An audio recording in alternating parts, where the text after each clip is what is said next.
I'm a traveling man, made a lot of stops all over the world. Oh, I'm a traveling man. Yes, I'm a traveling man.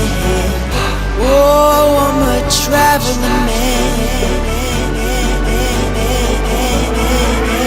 The mind is what the mind is fed. Three things that will control how far you get in mind is one is your IQ. What is your IQ? Anybody know what that is? Intelligence quotient. So that means it's the quotient is your intelligence, okay, relative to your age. How many people scored really well on your IQ test in high school or college? You in here? Okay. Now the thing about the IQ, which is kind of weird, is that it's relative to your age. So hypothetically, if you double your intelligence, your score, when you're like double the age, you got dumber.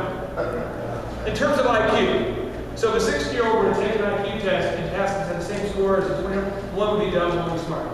Okay? So it's relative to your age. And what they found is that most people stop learning after college. EQ is like, this is what you need in business, it's the emotional quotient. And it's your ability to emotionally rebound relative to how long it takes. Okay? So just an example for you. Henry Ford went bankrupt 5 times. How quickly? There's people in your office, and if a customer yells at you, will stay mad for a week. Have you? Come on, you're not talking. There's one guy who somebody yelled at, and they put the phone down, and then you know they're gone. They're done for the rest of the day. You know, your thoughts become what? Thoughts become what? Usually they become words. Okay? So they start off as thoughts and become words. Like the question is, how? Because we're not monkeys, we're not primates. Maybe I'm a monkey. Maybe you're not a monkey, but I'm a monkey. But how do the thoughts get in your head? What? What's your reference? So, true story for you. My best friend, I've got a guy named John Keneally, he trains pro athletes. I have Arthur Green, he owns Chick-fil-A, Danny Cahill, the Biggest Loser guy. And I intentionally hang around these people. And at about age 20, I quit hanging around with morons. I just stopped talking to everyone who was negative. And it's helped my mindset. I no longer watch television shows that are negative at all. I don't watch violence, and I'm always positive. You know? They're like, you're so positive, man. Because I'm only around positive stuff. But I'm telling you, the stuff you listen to, you think about, you watch, you read, affects your thoughts. And your thoughts affect your words, and your words affect your actions. Now, if you do an action more than once, so if you lie one time, maybe you just, told a white lie, but if you lie twice, that becomes a habit. And if you become a habit, that becomes what do you start to get? I mean, you start to get a reputation. So what if you could create a whole series of good habits today?